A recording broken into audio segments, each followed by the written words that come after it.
Good morning. Now we are going to start with the subtopic heterotrophic nutrition. Heterotrophic nutrition से पहले हम लोगों ने अभी तक जो एक बार पढ़ा है उसको देख लेते हैं. ऑटोट्रॉफिक न्यूट्रिशन के बारे में पढ़ा था. प्लांट न्यूट्रिशन जो खुद से अपना फूड प्रिपेयर करते हैं. और एक चीज़ उसमें हम लोगों ने सीखी थी कि प्लांट जो है वो कार्बन डाइऑक्साइड और वाटर को एटमॉस्फेयर से लेता है एंड क्लोरोफिल जो कि उसके क्लोरोप्लास्ट में प्रेजेंट है and in the presence of sunlight वो ये रिएक्शन परफॉर्म करता है. फोटोसिंथेसिस होता है, ऑक्सीजन और वाटर मॉलिक्यूल रिलीज होता है. यहाँ पे एक इम्पॉर्टेंट पार्ट है, carbohydrates are utilized for providing energy to the plants and the carbohydrates which are not used immediately are stored in the form of starch. ठीक है, इस पॉइंट को याद रखेंगे कि जो फूड प्रिपेयर हुआ और नहीं यूटिलाइज हो पाया उसको प्लांट जो है वो स्टार्च के फॉर्म में सेव करता है, स्टोर करता है. So which serves as the internal energy reserves to be used as and when required. अब जैसे प्लांट को हम लोग काफ़ी एक्टिविटीज़ में 2 या 3 दिन का डार्क रूम में रख रहे थे. ठीक है, तो उस डार्क रूम में रखने का पर्पस ही यही था कि वो उस स्टार्च को यूटिलाइज कर ले. ठीक है, तो खैर इस टॉपिक पे हम लोग काफ़ी डिस्कस कर चुके हैं. So now we will move to the heterotrophic nutrition.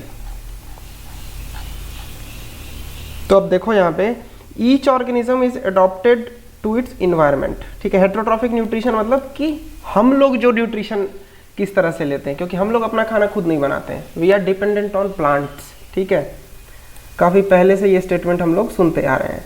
तो आज हेट्रोट्रॉफिक न्यूट्रिशन के बारे में पढ़ेंगे, अपने डाइजेस्टिव सिस्टम के भी बारे में पढ़ेंगे जो कि काफ़ी इंटरेस्टिंग है. तो अब ध्यान से सुनिए, each organism is adapted to its environment. ठीक है, अब इन्वायरमेंट में अगर कॉम्प्लेक्स फूड मिल रहा है तो ऑर्गेनिज्म भी उस तरह से अपना न्यूट्रिशन एक्वायर करने के लिए स्ट्रक्चर्स को डेवलप कर चुके हैं, इवॉल्व कर चुके हैं. सो listen, the form of nutrition differs depending upon the type and availability of food material as well as how it is obtained by the organism. ठीक है, 2 चीज़ों पे डिपेंड कर रहा है कि न्यूट्रिशन, फॉर्म ऑफ न्यूट्रिशन किस 2 चीज़ पे. एक तो किस टाइप का और कितना अवेलेबल है वो फूड. दूसरा कि ऑर्गेनिज्म उस फूड को कैसे ऑब्टेन कर रहा है. ठीक है, अब यहाँ पे एग्जांपल दिया हुआ है, whether the food source is stationary जैसे कि ग्रास और मोबाइल जैसे कि डियर. अब जैसे ग्रास है काऊ, डियर है लायन के लिए. So would allow difference in how the food is accessed and what is the nutritive apparatus used by cow and lion. ठीक है, न्यूट्रिटिव एपरेटस का मतलब है डाइजेस्टिव सिस्टम का कॉम्प्लेक्सिटी.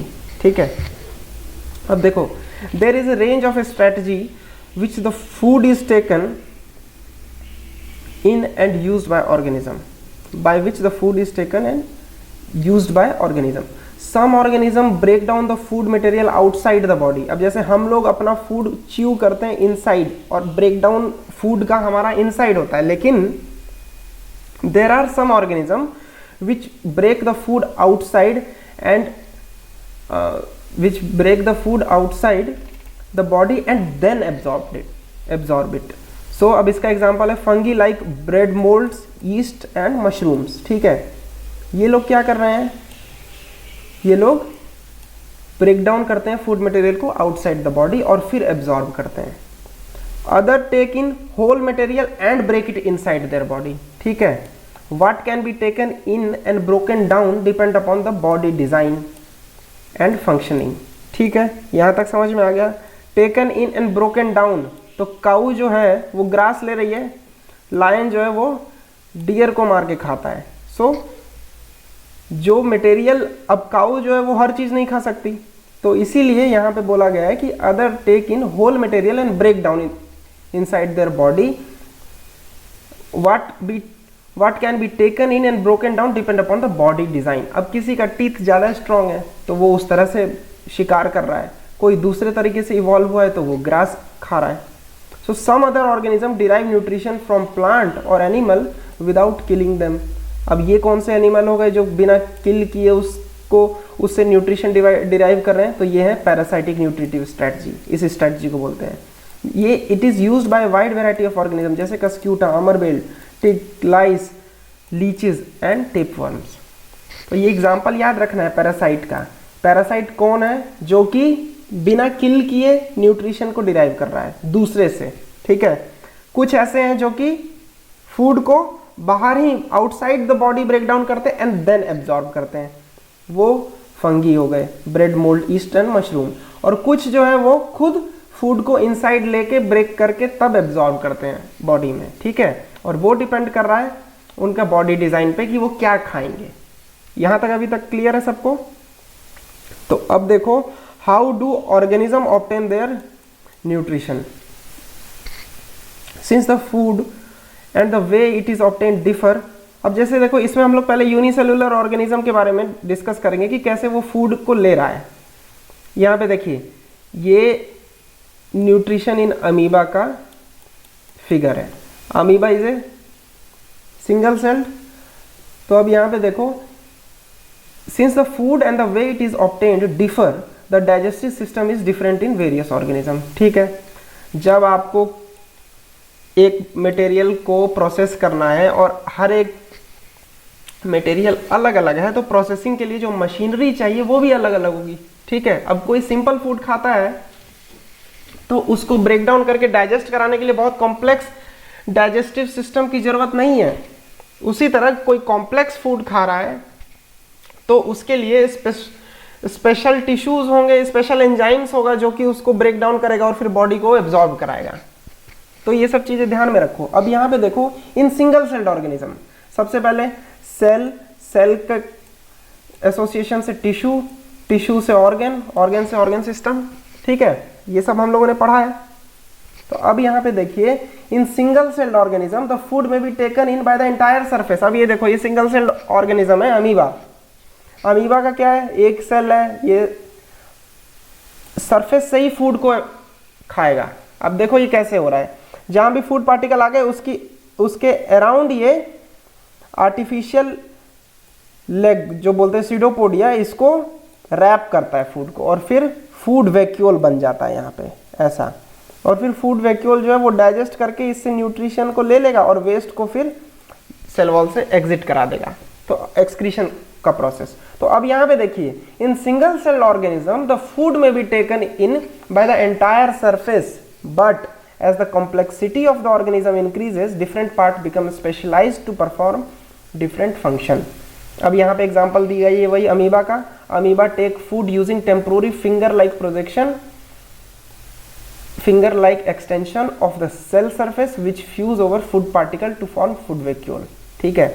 ये फूड पार्टिकल पे फिंगर लाइक प्रोजेक्शन स्टिक होके food vacuole में कन्वर्ट होता है। Inside the food vacuole complex substance are broken down into simpler ones. अब ये सब्सटेंस है यहाँ पे, अब इसको तो एक पर्टिकुलर सिंपल फॉर्म में एनर्जी चाहिए, तो उसको ब्रेक किया जाता है फूड वैक्यूल के अंदर। Complex substance are broken down into simpler ones which then diffuse into the cytoplasm, ठीक है। सेल के अंदर डिफ्यूज हो जाता है। द रिमेनिंग अनडाइजेस्टेड मटेरियल जो है वो फिर moved out to the surface of the cell and thrown out. तो समझ गए? अब ये देखो, सिंगल सेल का एक और एग्जांपल इसमें दिया हुआ है पैरामीशियम का। अब paramecium which is also unicellular organism, the cell has definite shape and food is taken in at a specific point. अब ये देखिए, यूनिसेलुलर ऑर्गेनिज्म में हम लोगों ने अभी तक दो डिस्कस किया एग्जाम्पल। पहला अमीबा का। अमीबा में क्या बोला गया कि सारे सरफेस से कहीं से भी फूड पार्टिकल जो कि उसके एटमॉस्फेयर में आएगा उसको एनगल्फ कर लेगा। लेकिन पैरामीशियम में क्या हो रहा है कि एक स्पेसिफिक स्पॉट पे ही फूड जाएगा तो एब्जॉर्ब होगा। So the cell has definite shape and food is taken in at a specific spot. लेकिन फूड को लाने के लिए उस स्पेसिफिक स्पॉट पे food is moved to this spot by the movement of cilia, ठीक है, जो कि हेयर लाइक प्रोजेक्शन होता होगा, जो कि वहां से फूड को उसके स्पेसिफिक स्पॉट पे लेके आएगा, ठीक है। तो एक बार पैरामीशियम का इमेज सर्च कर लीजिएगा कि कैसा होता है और आइडेंटिफाई करने की कोशिश करिएगा कि सीलिया कौन सा पार्ट है और कैसा दिखता है। So now let us see nutrition in human being. अब इसमें मैं जो जो इंपॉर्टेंट नाम बोलूँगा उसको आप लोगों को याद रखना है और उसी सीक्वेंस में याद रखना है, ठीक है। सबसे पहले जो हम लोग खाना खा रहे हैं उसमें प्रोटीन, फैट्स एंड कार्बोहाइड्रेट्स, ये 3 न्यूट्रिएंट्स हमको मिलता है, ठीक है। प्रोटीन मिलता है, फैट मिलता है एंड कार्बोहाइड्रेट मिलता है। अब इन्हीं तीनों को हम लोगों को along with अदर, इन तीनों को हम लोगों को सिंपलर फॉर्म में कन्वर्ट करना है। तो अब ये उन्हीं की स्टोरी है कि कैसे कैसे हम लोग फूड को खा रहे हैं जब, तो क्या क्या एक्शन उस पर हो रहा है और कैसे फूड जो है वो ब्रेक डाउन हो रहा है। तो अब यहाँ पे देखते हैं कि the alimentary canal is basically a long tube extending from mouth to anus and in figure 6.6 we see the tube has different part. अब देखो एलिमेंट्री कैनाल किसको बोलते हैं, ठीक है। फ्रॉम माउथ टू एनस, ये पूरा का पूरा एक ट्यूब है, ठीक है। यहां से चल रहा है, इधर से चला, यहां इसका कनेक्शन है और ये ट्यूब इस तरह से। तो ये जो चीज है इसको बोला गया है एलिमेंट्री कैनाल, ठीक है। तो अब कोई बोले एलिमेंट्री कैनाल क्या है, तो long tube extending from mouth to anus. अब now we can see that tube has different part, various region are specialised to perform different function and what happened to food which once enter in our body, we shall discuss the process here। अब यहाँ पे देखो ये alimentary canal है, इसमें क्या है कि अलग अलग तुम्हें दिख रहा है, स्टोमक दिख रहा है, लिवर दिख रहा है, तो ये सब चीजें अलग फंक्शन, कोई स्पेशलाइज्ड फंक्शन को परफॉर्म कर रहे हैं। तो फूड के साथ क्या क्या होता है जब हम लोग उसको खाते हैं, उसके बाद से की सारी प्रोसेस, वो सारी स्टोरी हम लोग यहाँ पे अभी पढ़ेंगे। उससे पहले एक एक्टिविटी है वो देख लेते हैं हम लोग। एक्टिविटी 6.3, इसमें क्या बोल रहा है कि एक स्टार्च सॉल्यूशन बनाना है 2 टेस्ट ट्यूब में, ठीक है। Add 1 ml saliva to the test tube ए।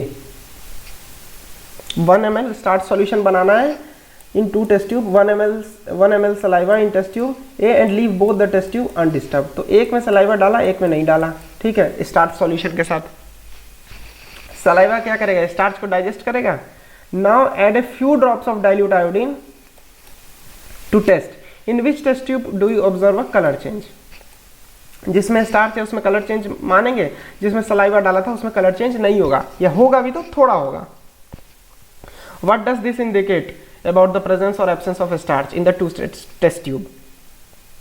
यानी कि एक में स्टार्च है, एक में नहीं है, ठीक है। स्टार्च क्यों नहीं है, क्योंकि वो डाइजेस्ट हो गया, वो कन्वर्ट हो गया।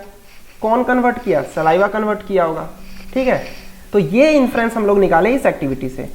तो चलिए अब हम लोग स्टार्टिंग से पढ़ते हैं कि क्या, जब हम लोग खाना खाते हैं तो क्या क्या प्रोसेस उसमें होता है। We eat various type of food which has to pass through the same digestive track, ठीक है। Naturally the food has to be processed to generate particles which are small and of same texture. This is achieved by crushing the food with our teeth. सबसे पहले teeth से food का crushing हो रहा है ताकि एक यूनिफॉर्म टेक्सचर में सारा फूड कन्वर्ट हो जाए, जो कि फिर एलिमेंट्री कैनाल से पास करेगा, ठीक है। क्योंकि हम अलग अलग तरह का फूड खा रहे हैं ना, तो एक यूनिफॉर्मिलिटी लाने के लिए पहले क्रशिंग होता है फूड का टीथ से।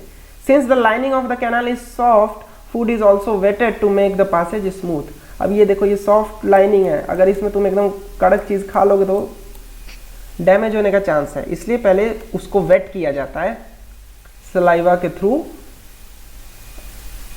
To make the passage smooth.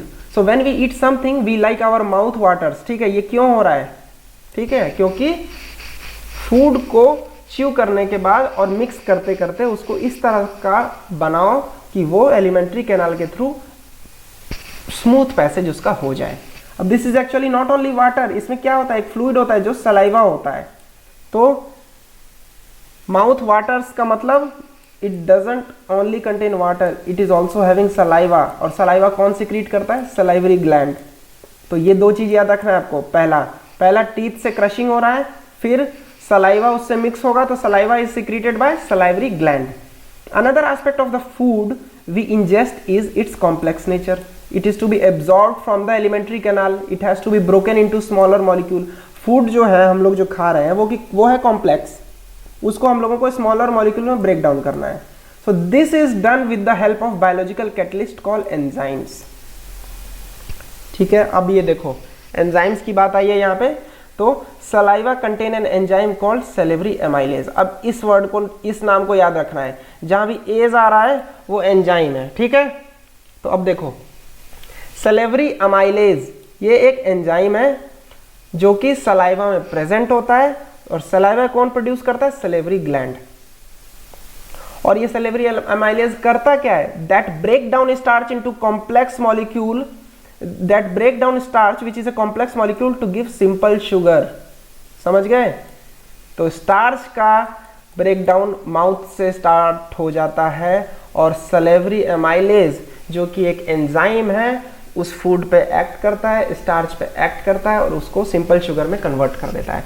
ये जो एक्टिविटी की गई इसमें आपने सलाइवा डाला था, सलाइवा डालने का मतलब है हमने उसमें एक एंजाइम डाला जो कि था सेलेवरी एमाइलेज, और उस एंजाइम ने स्टार्च को डाइजेस्ट कराया सिंपल शुगर्स में। तो अब देखो यहाँ पे क्या बोल रहा है, the food is mixed thoroughly with saliva and moved around the mouth while chewing by muscular tongue. तो अभी तक तो बस ये खाने की प्रोसेस को हम लोग देख रहे हैं कि कैसे कटिंग च्यूइंग हो रहा है। So it is necessary to move food in a regulated manner. अब देखो यहाँ पे चबा लिया, अब फूड को ट्रांसपोर्ट कराना है। ट्रांसपोर्ट कराने के लिए एक प्रोसेस होता है, पेरिस्टाल्सिस बोलते हैं, पेरिस्टाल्टिक मूवमेंट बोल रहा है ये। पेरिस्टाल्टिक मूवमेंट क्या होता है ये देखते हैं हम लोग। पहले मान लो एक स्ट्रेट ट्यूब है, यहाँ पे खाना है, ठीक है। अब इसको अगर हम लोग दबा देंगे तो ये खाना आगे बढ़ेगा, तो ये कैसा दिखेगा हम लोग को? ये यहाँ पे पतला हो जाएगा, और फिर यहाँ पे ये बड़ा हो गया, और फिर आगे पतला हो गया, ठीक है। अब फिर ये एक्सपैंड करेगा, ये दबेगा, तो फिर फूड और आगे बढ़ेगा। तो ये जो मूवमेंट है ना कॉन्ट्रैक्शन का, रिदमिक कॉन्ट्रैक्शन, इसको बोला जाता है पेरिस्टाल्टिक मूवमेंट, ठीक है। तो अब यहाँ पे देखिए फूड को तो मूव कराना है ना एलिमेंट्री कैनाल में रेगुलेटेड मैनर में, उसके लिए होगा क्या? The lining of the canal has muscles, ठीक है, और that contract rhythmically in order to push the food forward.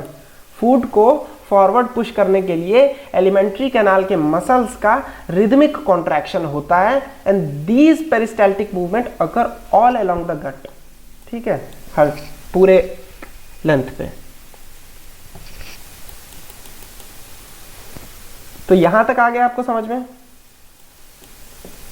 Peristaltic movement तक फूड को खाया, उसके बाद हम लोगों ने च्यू किया, सलाइवा से मिक्स किया, सेलेवरी एमाइलेज ने उसको डाइजेस्ट किया सिंपल शुगर में। किसको डाइजेस्ट किया था? स्टार्च को, ठीक है। और फिर पेरिस्टाल्टिक मूवमेंट के साथ खाने को बोला चलो अब आगे चलो तुम। तो ये आ गया, खाना आ गया। अब देखते हैं क्या होता है। From the mouth the food is taken to the stomach. अब यहां से, यहां के बाद पहला स्टेशन कहां पे आ रहा है? स्टमक पे आया। पहले यहां पे गाड़ी रुकी, चबाया गया, सेलेवरी एमाइलेज आया, उसने डाइजेस्ट किया सिंपल शुगर में स्टार्च को, उसके बाद से गाड़ी आगे बढ़ी। अगला स्टॉप आता है स्टमक, ठीक है, क्योंकि यहाँ पे देखो लिंकेज, डाइजेस्टिव सिस्टम बनाने का क्वेश्चन आएगा तो ऐसा ही बनाना है। यहाँ पे इसोफेगस से, ये जो है इसको इसोफेगस बोलते हैं, जहाँ से फूड पास होता है।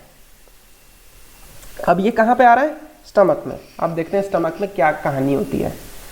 From the mouth the food is taken to the stomach through the food pipe और ओसोफेगस, इसोफेगस। समझ गए? ये फूड पाइप है, इसको इसोफेगस बोलते हैं। तो ये वर्ड याद करना है आपको, इसोफेगस। अब the stomach is a large organ which expand when the food enters it, ठीक है। तो खाते हैं तो पेट भर जाता है ना, तो वही वाला चीज है। स्टोमक जो है वो एक्सपैंड हो जा रहा है। The muscular wall of the food stomach help in mixing the food thoroughly with more digestive juice. अब देखो कोई भी चीज तुमको डाइजेस्ट कराना है उसके लिए एंजाइम डालना पड़ रहा है हम लोगों को। पहला एंजाइम कौन सा डाला है? Salivary amylase.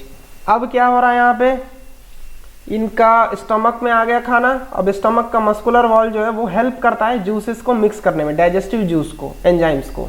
सो अब देखो, digestion in stomach is taken care by gastric glands present in the wall of stomach. Gastric gland कहाँ प्रेजेंट होता है? स्टमक के वॉल में ही। ये तो these releases hydrochloric acid, a protein digesting enzyme called pepsin, and mucus. अब देखो इसमें क्या सिस्टम है कि जब खाना यहाँ पे आ रहा है और तो एक एंजाइम है, प्रोटीन डाइजेस्टिव एंजाइम, जिसका नाम है पेप्सिन। ठीक है, इसको ध्यान से याद रखिए, इस वर्ड को फिर से, पेप्सिन को याद रखना है। तो पेप्सिन जो है, लेकिन पेप्सिन बोलता है कि मैं तभी एक्ट करूंगा जब मुझे एसिडिक इन्वायरमेंट दोगे। तो भाई स्टोमक वॉल से क्या निकलता है, हाइड्रोक्लोरिक एसिड। बोलता है ले तेरे को दे दिया मैंने एसिडिक एनवायरनमेंट, अब तुम एक्ट करो प्रोटीन पे। तो पेप्सिन तो एक्ट कर जाएगा, लेकिन आपने एसिडिक एनवायरनमेंट दे दिया है स्टमक को, स्टमक जल भी तो जाएगा। तो इसलिए स्टमक में एक म्यूकस लेयर बनता है जो कि करोजन से बचाता है, वॉल के करोजन से।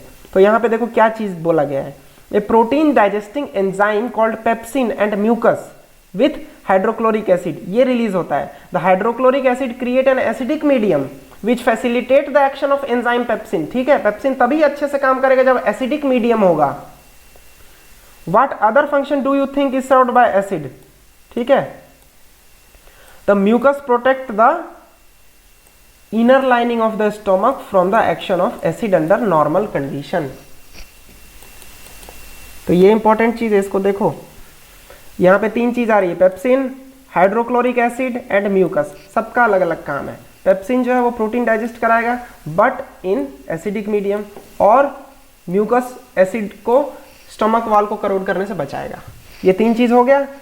Now we go to, we have often heard adult complaining about acidity, की एसिडिटी हो रहा है। तो अब समझ में आ रहा है कि क्यों एसिडिटी हो रहा होगा, क्योंकि म्यूकस लेयर जो है कहीं कहीं पे मान लो जैसे अल्सर हो जाता है कुछ लोगों को, तो अल्सर में क्या होता है कि वही म्यूकस लेयर कहीं पे ब्रेक हो जाता है और फिर डैमेज हो जाता है और करोड होता है फिर inner lining of the stomach. तो अब देखो यहाँ पे the exit of the food from stomach. अब स्टमक में तो क्या हो गया, यहाँ पे आया, यहाँ पे प्रोटीन का डाइजेशन हो रहा है ना, फिर प्रोटीन डाइजेस्टिंग एंजाइम है ना, तो प्रोटीन ब्रेक डाउन हुआ होगा ना स्टमक में। अब उसके बाद प्रोटीन यहाँ, ये फूड यहाँ से निकलेगा स्टमक से। स्टमक से कहाँ आ गया, यहाँ पे आ गया। ये क्या चीज है, ये स्मॉल इंटेस्टाइन है। तो अब देखो, the exit of food from the stomach is regulated by sphincter muscle which releases it in small amount into the small intestine.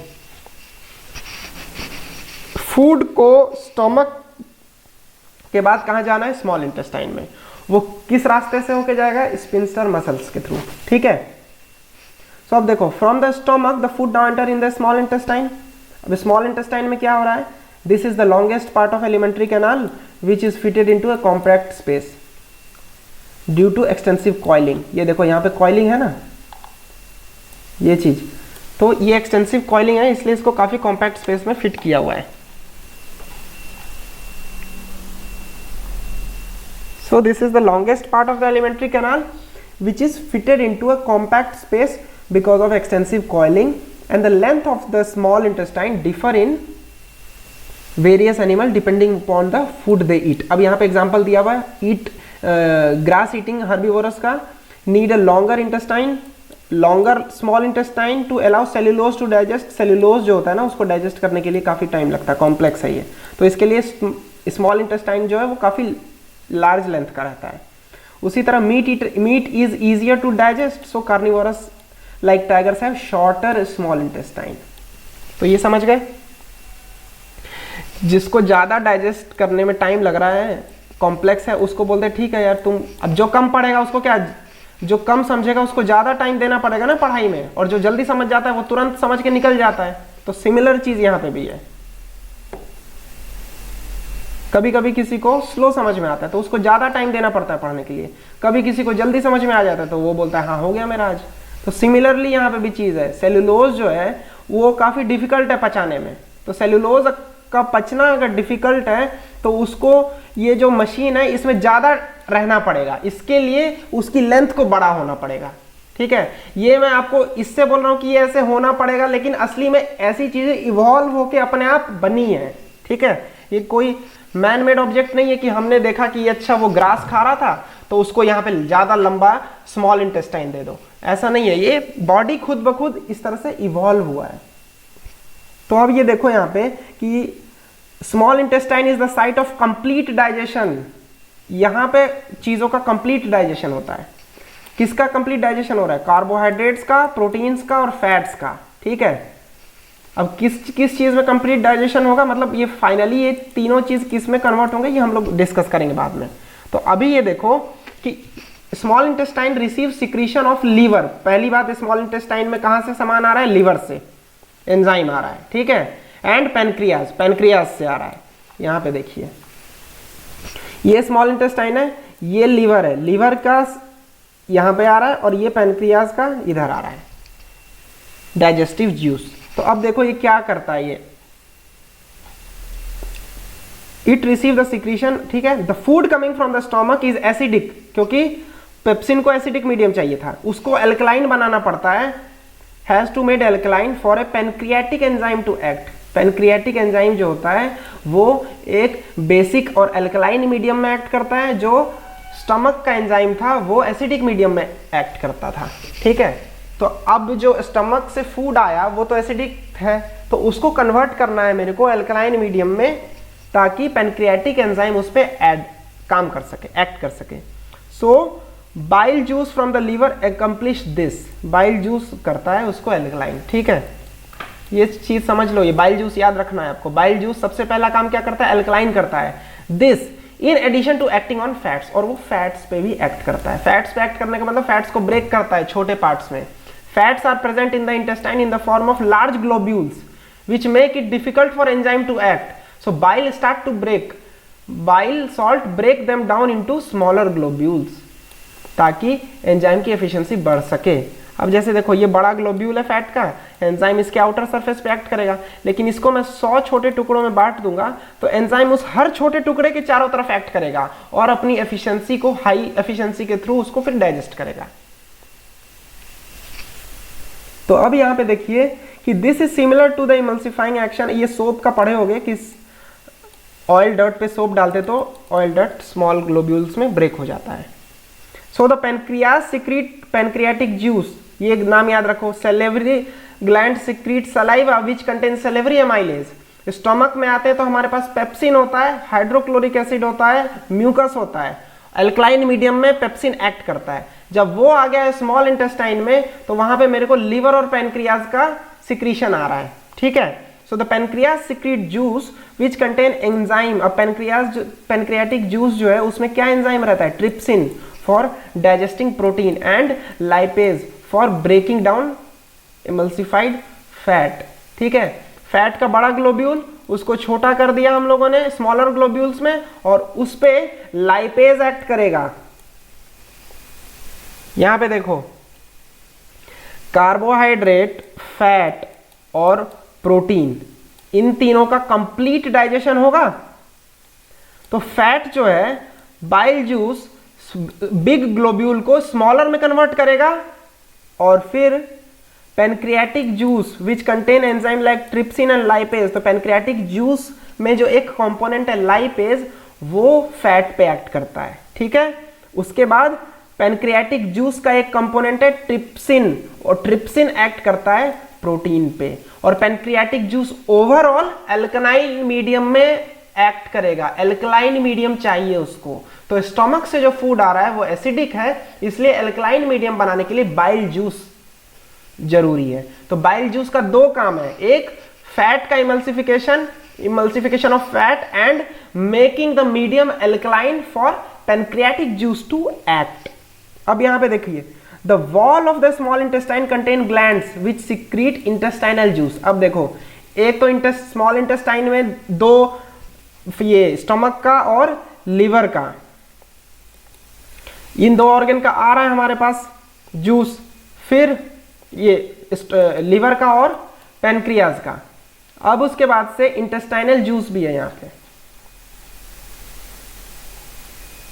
So the enzyme present secrete intestinal juice, और enzyme present in it finally convert the proteins into amino acid, complex carbohydrate into glucose, fat into fatty acid and glycerol।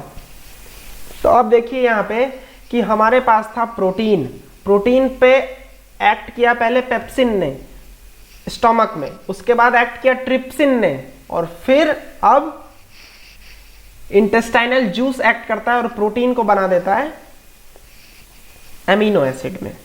अब आ जाते हैं हम लोग carbohydrate पे, starch पे। Salivary gland ने simple sugar में कन्वर्ट कर दिया था मेरे कार्बोहाइड्रेट स्टार्च को। उसके बाद यहां पे कॉम्प्लेक्स कार्बोहाइड्रेट जो है वो इंटेस्टाइनल जूस के थ्रू ब्रेक डाउन होता है ग्लूकोज में। अब आती है बात फैट की। फैट को ब्रेक डाउन किया था बाइल जूस ने, उस पे एक्ट किया लाइपेज ने, और अब एक्ट करता है फाइनली इंटेस्टाइनल जूस और कन्वर्ट करता है फैट्स को फैटी एसिड एंड ग्लिसरॉल में। तो ये जो वर्ड्स मैं बोल रहा हूं ना, फैटी एसिड एंड ग्लिसरॉल में कन्वर्ट करना, कॉम्प्लेक्स कार्बोहाइड्रेट को ग्लूकोज में कन्वर्ट करना, प्रोटीन को अमीनो एसिड में कन्वर्ट करना, ये क्यों बोल रहे हैं? क्योंकि ये अमीनो एसिड, ग्लूकोज और यही सब बॉडी एब्जॉर्ब करता है। बॉडी सीधा रोटी एब्जॉर्ब नहीं कर लेता है। रोटी तो मैंने खाया, उसको च्यू किया, उस पर सलाइवा एक्ट किया, उस पर स्टोमक में पेप्सिन, हाइड्रोक्लोरिक एसिड और म्यूकस एक्ट कर रहा है, और फिर वो जब वो स्मॉल इंटेस्टाइन के थ्रू जा रहा है तो वहां पे लिवर और पैनक्रियाज का जूस एक्ट करता है उस पर, और फिर इंटेस्टाइनल जूस लास्ट में एक्ट करता है, और ये सारे एंजाइम्स उस पर एक्ट करके उसको सिंपल चीजों में कन्वर्ट करते हैं जो कि हमारी बॉडी एब्जॉर्ब कर सके। तो यहां पे देखो, digestive food is taken up by the wall of intestine. अब यहां पे डाइजेस्टेड फूड का मतलब क्या है? Glucose, fatty acid, glycerol and amino acid, इसको एब्जॉर्ब करता है wall of intestine. The inner lining of small intestine has numerous finger like projection. अब देखो, ये आउटर लाइनिंग, ये इनर लाइन, और यहां पे ऐसे फिंगर लाइक प्रोजेक्शन है। अब जब खाना यहां से जा रहा है, खाना कौन सा? डाइजेस्टिव फूड, तो वो यहां से ट्रैवल करेगा, तो यहां पे सरफेस एरिया ज्यादा हो गया तो एब्जॉर्ब हो जाएगा, ठीक है, इंटेस्टाइन में, स्मॉल इंटेस्टाइन में। So digestive food is taken up by the wall of intestine, and the inner lining of the small intestine has numerous finger like projections. These are called villi, which increases the surface area for absorption, and the villi are richly supplied with blood vessel. तो इसलिए blood vessel के through उसमें blood vessel जो है वो absorb करके फिर पूरे body में energy को transport करता है। So which take the absorbed food to each and every cell of the body. समझे इस चीज को? So where it is utilized for obtaining energy. अब ये चीज चली गई, अब गई हर एक सेल में जहां पे उससे एनर्जी बनेगी। अब बिल्डिंग अप न्यू टिश्यू होगा, ओल्ड टिश्यू का रिपेयर होगा। तो क्या चीज है? नया टिश्यू का बनना, पुराने टिश्यू का रिपेयर होना, इसके लिए पहला प्रोसेस क्या था? ये न्यूट्रिशन का, ठीक है। So this is the first life process. अब यहाँ पे देखो, द अनएब्जॉर्ब्ड फूड जो है वो सेंड किया जाता है लार्ज इंटेस्टाइन में, जहां पे वाटर एब्जॉर्ब होता है, और रेस्ट मटेरियल को हम लोग रिमूव करते हैं from the body via anus, and the exit of this waste material is regulated by anal sphincter. इसका नाम पहले भी सुना था, स्टोमक से इंटेस्टाइन में जाने के लिए, ठीक है, याद रखिए इन सब चीजों को।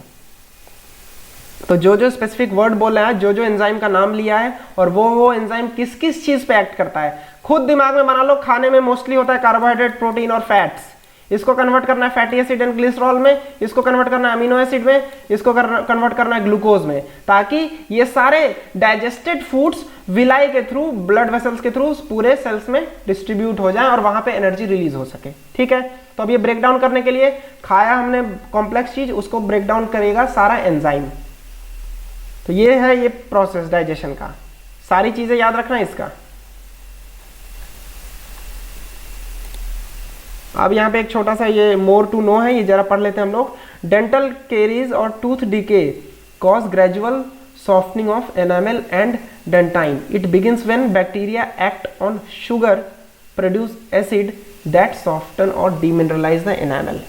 बैक्टीरिया जो है वो शुगर पे एक्ट करता है और एसिड प्रोड्यूस करता है, और वो एसिड हमारे दांतों को डीमिनरलाइज करता है।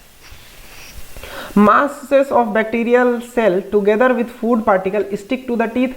Bacterial cells और food particle जो है वो दांत में जब चिपक जाते हैं to form a dental plaque. अब ये plaque जो है इस पे saliva नहीं पहुंच सकता है। Saliva cannot reach to the tooth surface to neutralize the acid as plaque cover the teeth. saliva अगर पूरा दांतों में फैल जाए तो कभी डिके होगा नहीं, लेकिन saliva और दांत के बीच में आ जाता है plaque, और ये जो है ये सलाइवा को एक्ट करने नहीं देता एसिड के थ्रू, और जो एसिड बैक्टीरिया प्रोड्यूस करता है फूड के साथ स्टिक करके, वो एनामल को इरोड कर देता है। So brushing the teeth after eating remove the plaque. तो इसलिए बोला जाता है हर खाने के बाद ब्रश किया जाए, ताकि प्लैक तुरंत रिमूव हो जाए बिफोर कि बैक्टीरिया प्रोड्यूस करे एसिड को। If untreated micro organism, if untreated अगर नहीं हमने कुछ किया तो माइक्रो ऑर्गेनिज्म में invade the pulp causing inflammation and infection. ठीक है, तो ये थोड़ा हम लोगों ने डेंटल हाइजीन के बारे में भी पढ़ लिया। खाने के बाद हमेशा ब्रश करो, क्यों करो? ताकि प्लैक हट जाए। प्लैक हट जाएगा तो फिर बाकी सारा काम सलाइवा मेरा संभाल लेगा बस। तो अब यहाँ पे कुछ क्वेश्चन है वो देख लेते हैं। What are the difference between autotrophic and heterotrophic nutrition? इतना पढ़ा दिया, ये खुद से बनाते हैं, ये दूसरे पे डिपेंड करते हैं, ये सब पढ़ के लिख लेना इसमें। Where do plant get each of the raw material required for photosynthesis? जो भी रॉ मटेरियल उसका है, कार्बन डाइऑक्साइड है, चाहे वाटर है, चाहे सनलाइट है, ये सब लिखो। What is the role of acid in stomach? पता है हमें, पेप्सिन को चाहिए एसिडिक इन्वायरमेंट, अच्छे से लिखिएगा इसको। What is the function of digestive enzyme? इसको लिखो, हर एक चीज़ को स्मॉलर में कन्वर्ट करने के लिए, ब्रेक डाउन करने के लिए, ताकि वो इजीली डाइजेस्ट हो सके। How is small intestine design to absorb digestive food? इसमें विलाई को मेंशन करेंगे, फिंगर लाइक प्रोजेक्शन को मेंशन करेंगे, हायर सरफेस एरिया को मेंशन करेंगे। ठीक है, तो यहाँ तक हम लोगों ने digestive system of human cover कर लिया। अब नेक्स्ट हम लोग रेस्पिरेशन पढ़ेंगे।